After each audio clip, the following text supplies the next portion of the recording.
When I was young, Thank goodness. when I was young, my father and my uncle had a apiary, so I know the business of honey business and so on. But I remember, this is a funny story. I remember after the tough work for them, working and sucking the honey from the apiaries, week ago, something or months ago, I remember seeing those guys, my father and my uncle, looking for in a barrel, cleaning up, and then testing or drinking some special beverages. So now I know what they test, because also I tested when I was young.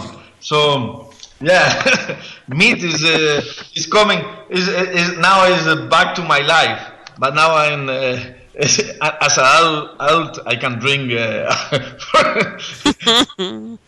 I am allowed to drink, not as a young guy. But yes, I am quite interested to know and to I would say learn from you guys, and also to meet, because the other thing I am lacking here in Costa Rica is there is only one meadery, so it's not possible to have meats to test.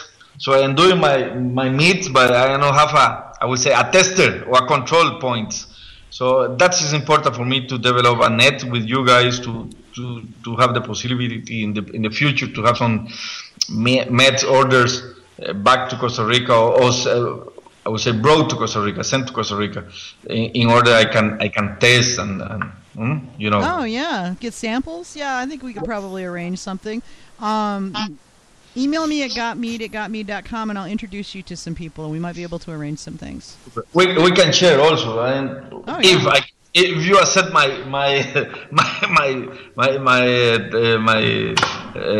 samples, I will say.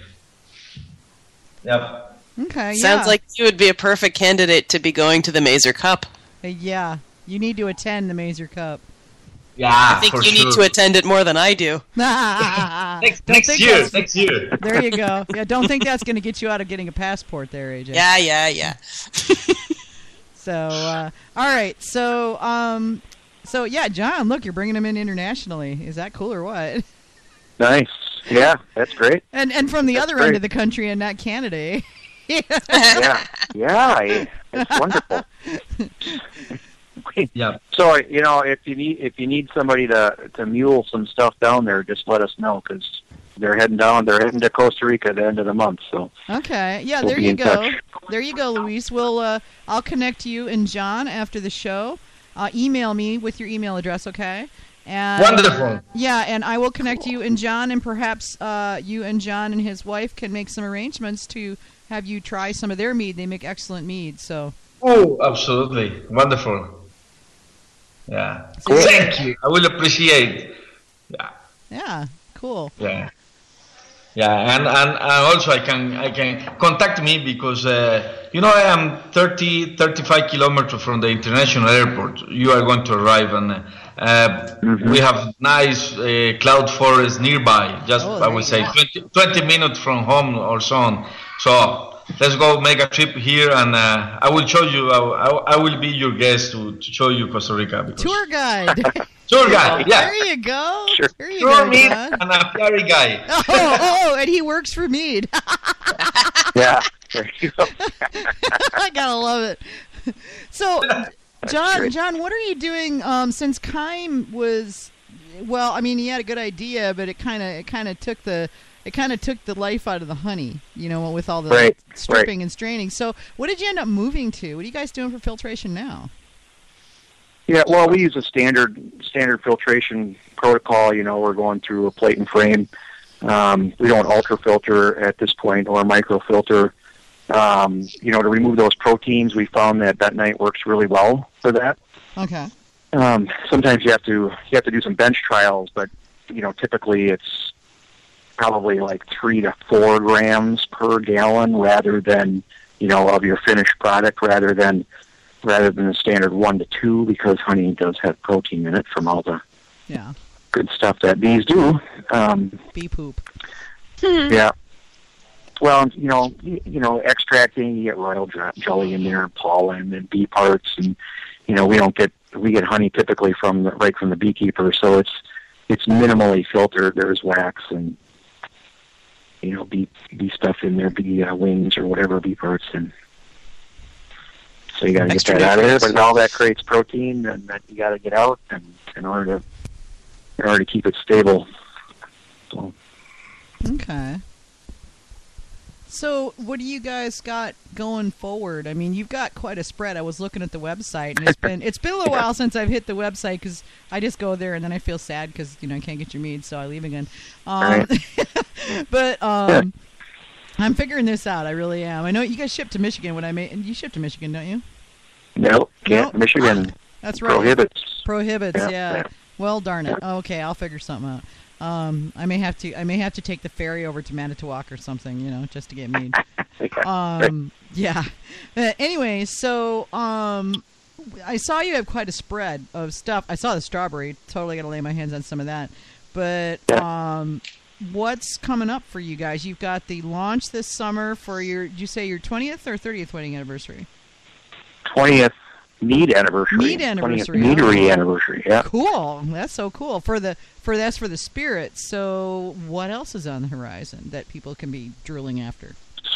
Yeah. So we'll have an apple and honey spirit wood age. That'll be on actually. Let's see. I can't say wood age. I have to say mellowed on wood, and it'll be mellowed on an apple wood. So kind of a full circle spirit with that. We'll have the blackcurrant and honey spirits. We'll have a couple of eau de vies, I think, or eau de vie styles. Again, like that blueberry, that's just a white spirit, straight white spirit. Raspberry, strawberry, blueberry, with any luck. Let's see, I think then we'll have a regular apple brandy that'll either be released real late this year or early next year, 2017, and that just depends on how it tastes when I check it in November. So, okay, but that's not a mead. I see a plan forming here. AJ's going to get her passport, come down from Ontario to stay at the lake with me and my husband and my family's cabin. Then we're going to take the ferry from Ludington to Manitowoc. And wait, how far is Manitowoc from Iron River? I forget. Oh, it's like 6 hours or more. Oh God, we'll go around. It actually might be quicker to go up and around through the UP. Right. So anyway, we'll figure out a way to get over to Iron River, and yeah, I've got a friend who owns some cabins there that I might be able to, she's got one free. She might run us for a deal, and yeah, You never know. Or maybe we can meet you someplace halfway. Who knows? Well, yeah. We're down in that Milwaukee, Kenosha, Green Bay area, Appleton area quite a bit. Well, we don't get north so much into Green Bay, but over the course of the summer for different festivals and things. So if you let us know your travel dates, maybe we can get together someplace. Ooh, there's a thought. You never know. Okay. Like I said, the universe is a strange and wonderful place, and you never know how things work out. It is indeed. Yeah, and that might work out because there's 2 ferries that come from Michigan, and one goes to Manitowoc, and I think the other one goes to Milwaukee. So I'll check into it, and I'll let you know as soon as I have dates. Waiting for my daughter and her husband to tell me when the Army is going to let them come back across the country and spend some time. So, yeah, it's all kind of up in the air. This is the way my life is these days. Like, when you coming? I don't know. We'll let you know as soon as we know. Yeah. Yeah. So, yeah. But as soon as I know, I'll give you guys a heads up, and maybe we can put something together, because I would dearly love to actually meet you guys outside of the Mazer Cup and in your, in your element, so to speak. Right. And all that kind of thing. So that would be cool. Nice. It would be fun. Absolutely. Yeah. I think AJ had something she wanted to ask you guys. Yeah. One last question. What is your mead philosophy? I mean, some of them are really big on the history. Some are like the uniqueness. Others have different reasons for mead. What are your reasons? Well, it's that old family tradition, right? So it's all about the honey. It's all about the honey, So for me, it was the connection to beekeeping and family history and everything that had gone on before. And it was a way to survive with honey to make a value-added product. So we love the history. There's no question about that. We love everything about it. We love the uniqueness about it. I guess that's one of the main selling points that we have, especially with distributors and when we go out to new accounts and stuff like that. You know, the distributors will say, we've never been able to get into that account until you guys were there because your stuff is so unique.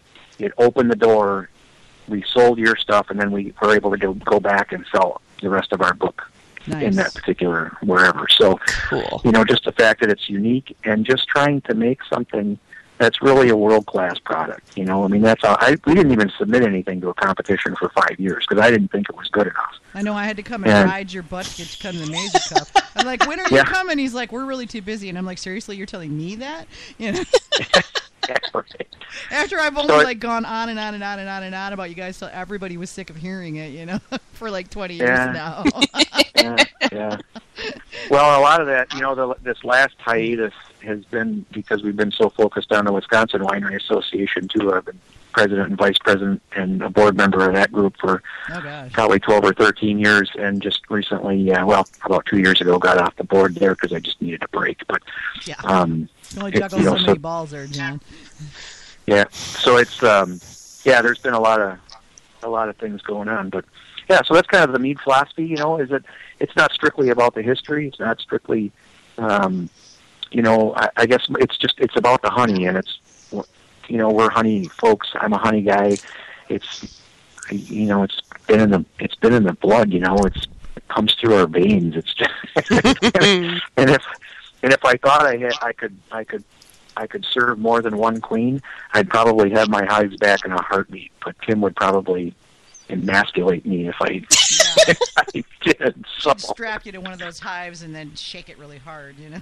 Yeah, that's exactly right. That's exactly right. That would be the end of you. Yeah, death by. It's only so much time for so many things, right? That's right. Yeah. We need about 5 lifetimes. But that's, you know, the nice part about it is too, though, is because I've been involved with bees and beekeeping and been the president of the Wisconsin Honey Producers, Northern Wisconsin Honey Producers Association. I've had the opportunity to help get a lot of other people started. So it's kind of like being a grandparent.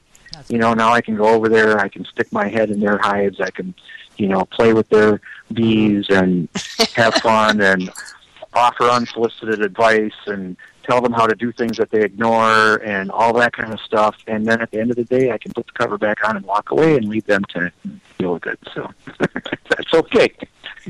So you get to be a bee grandpa. Yep, I get to be a bee grandpa. Yeah. I love it. Yeah, it's a fun thing to be able to be, and I've got people out there learn to make mead on GotMead, and they come back and they tell me, you know, and some of them I just see what they're doing, like Brad Dahlhofer, and you know, and some of the more successful meaderies, I'm thrilled to be able to say, learned a lot about mead on GotMead, and I feel so proud, you know. Yeah.